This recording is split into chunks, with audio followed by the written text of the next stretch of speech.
This is Dragon's Dogma 2. We're here on Xbox Series X, taking a look at the really quick after the launch of the game update that aims to assist a little bit with the performance in terms of providing you with some visual graphic options. So be sure to like the video, subscribing is great as well.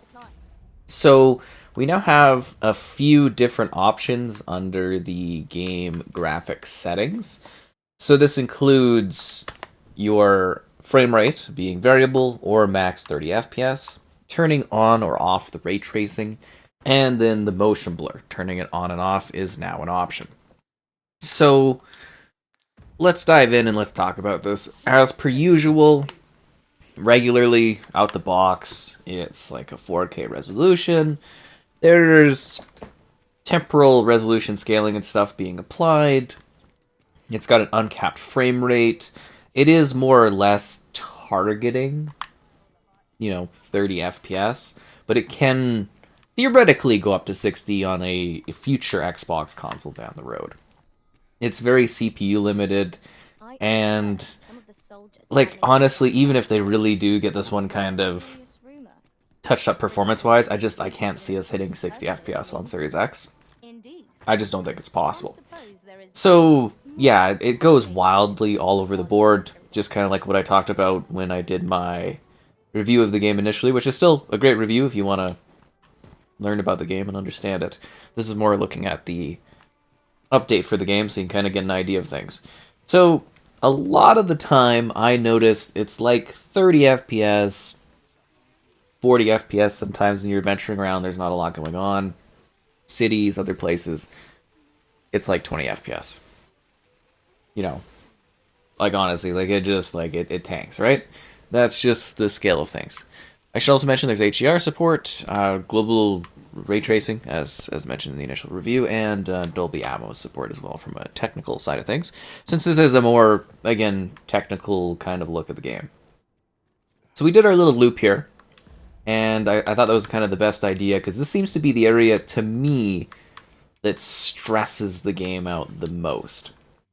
So we're going to max it at 30 FPS. And I know what you might be thinking, oh, maybe VRR. Yeah, which is variable refresh rate. And it's like, yes, VRR will help you a little bit. It's not going to be like a savior in this game, if that makes sense. Like, it's not going to completely clean things up, but I think that will help you get that fluidity running a little bit nicer with the 40 FPS that pops up at times. But this is the 30 FPS mode, and like it's not like the idea of going to 30 FPS is that the game would be locked, right? And it's not, because all it's doing is just capping the frame rate.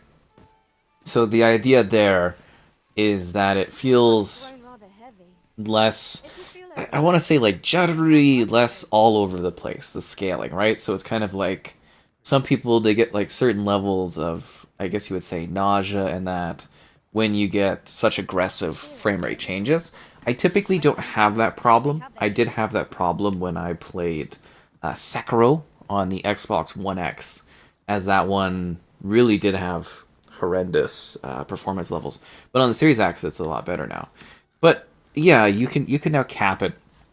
In my opinion here, I would say going with the option of just running it uncapped is going to be a little bit more satisfactory, in my opinion, because I do find that when it is running sometimes at like 30 plus FPS, 40 FPS, it just feels smoother. Like, it just feels a lot smoother to play. And it gets those drops, and those drops are there regardless, and I know it can get really bad, but it's just those moments when we do have more fluidity, I feel it's a lot kind of better. So just kind of take in the visuals, because we're gonna go and we're gonna turn off the ray tracing. So, oh sorry, save and continue. They even return to the title. There we go. So the global illuminated ray tracing is kind of a cool thing, and it's not available for the Series S. So this is a feature that is like a Series X, a current gen, or you might want to say like a next gen kind of feature.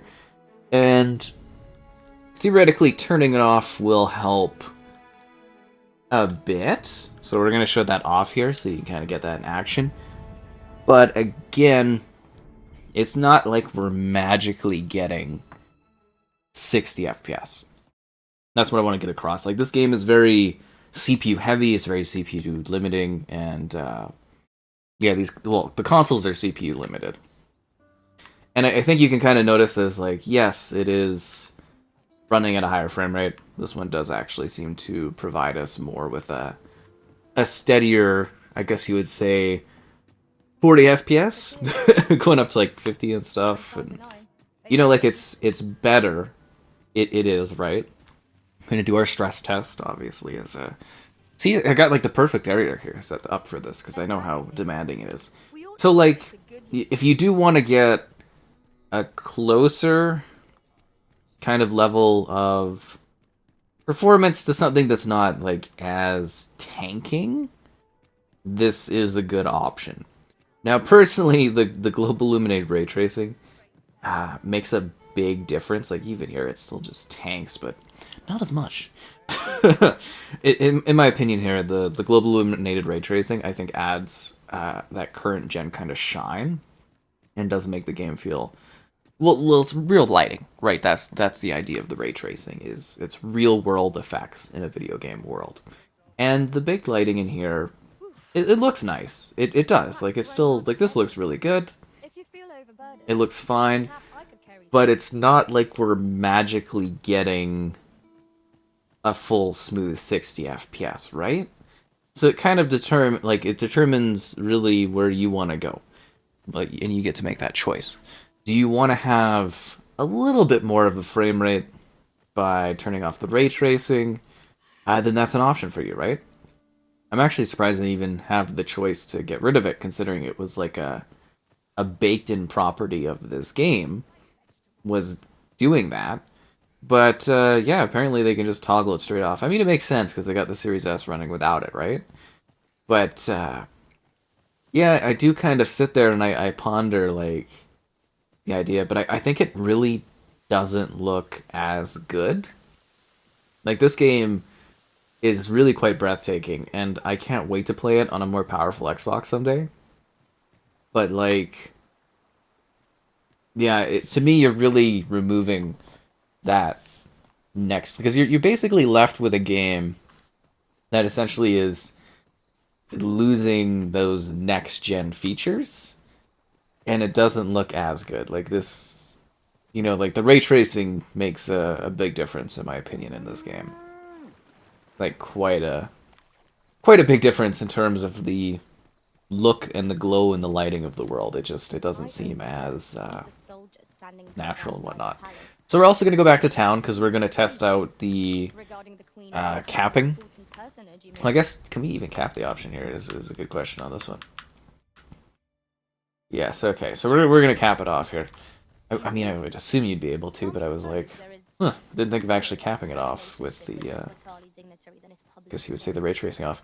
Anyways, so I would say fiddle around with the settings to what is the most pleasing with your setup and what you want to experience. I would say, though, if you are with VRR, variable refresh rate, and you're turning off the ray tracing, you're going to get a lot closer, but it's still... Like, no matter what you choose, you're not getting a smooth frame rate here. And I'm hoping with future updates that they can alleviate some of that and clean it up a little bit further so that, like, a 60 FPS mode is possible. But again, just this thing being so, like, heavy on the CPU and stuff, I don't think it's quite possible on this one. It would almost be cool if there was a straight up 40 FPS mode. I think that would be kind of doing wonders for this one. Now, capping it at 30 here, I think does give us probably the most leveled performance. But it doesn't feel... Like, it's still got, like, performance drops. It's still got... Like, it's not perfect. Like, it still tanks, and it's just kind of like... what choices do you want to make for how you want to play the game. Personally, like I played it with the 40 FPS basically, and I was happy with it, right? I accepted it for what it was. I worked through it. A lot of the time, when it is hitting slightly above 30 FPS, this is actually rather pleasant. And it's mostly intense battles or city stuff where you can notice that performance hit more. It's weird, like, I would usually really complain about the idea of a game not hitting like a smooth 60 FPS because that's kind of what we're expecting. And yeah, I still, again, I really love this game. Obviously, if you see my review, and if you want to see more of the regular of this game running on camp and stuff, I would recommend watching that kind of thing. Personally, send that to storage. I would say it's a good idea that you would check out that one. Also, like actually doing a review of the game and talking about the overall scope of it. But yeah, I do really love this title. Do I not get to send her on another mission? That's odd. I thought we usually do that. Anyways, yeah. So I think it's nice that they are doing kind of options, but it really does feel like sort of patchwork, which makes sense considering this is literally not even, what are we, like a week or two, not even from the launch of the game, and they're kind of like, all right, what can we quickly do? We'll toggle some buttons, and that's where we're kind of at, right? But I mean, it's great. Some people wanted to cap off at 30. It's not hitting 30. Some people wanted to turn off ray tracing to see if that would help, and it does a little, but you really do. Again, when I look at that, I'm just like, you are cutting one of the coolest parts of the game off. The fact that you are able to actually get, global illuminated ray tracing going on here. And it does show that, yeah, the ray tracing does have an impact on performance, but removing it doesn't necessarily straight up fix the performance. Which is, I guess, a shame, because obviously I would love to have a 60 FPS mode that we could sit here and just whip away at. I would also try to look a little bit on the long term and kind of hope that they don't provide just like completely capping it off, because it would be beneficial for more games on console to offer modes that are future proofed or something like that. You get what I mean? Like more future proofing games, because eventually hopefully there'll be other consoles or other ways that we're able to play these Xbox games, even if a console from Xbox doesn't necessarily exist. I mean, we'll have to wait and see what happens there, right? But yeah, it is. It's interesting to go over and talk about and showcase and kind of present, as it is something that I find so utterly intriguing. Just the sense of like the quick choices they can make to update this game, and they have been very clear. Like, the Capcom reps have been very clear that this is a game that they're going to be working on performance smoothing. I just want to really keep your expectations in check, though, in regards to like what they can achieve with this. And I don't think it's a simple situation of, hey, we're gonna bop down the resolution and suddenly we're gonna get a higher frame rate. It's just because of the complexity of the game and everything it has to offer gameplay wise. I think it does make this a little bit of a harder target for something to deliver that smooth level of performance. But yeah, you know what? It does feel smoother. It's just really not perfect, and I kind of really wish that it was a bit closer to being perfect. Like, it's easier to stomach a frame drop here or there than something where it's kind of like, oh, at times I'm maybe hitting up to 50 FPS or 40 and it feels kind of fluid, and then it just, like, other moments it's just dropping like a rock and just tanking down, and you go, oh, this is the worst. But I do think the world itself loses a lot of its kind of luster just with that global illumination being gone. It's just, I don't know how to describe it for those that don't really care about ray tracing, but the idea of ray tracing is it emulates and simulates lighting, and reflections and shadows perfectly as they appear in our real world.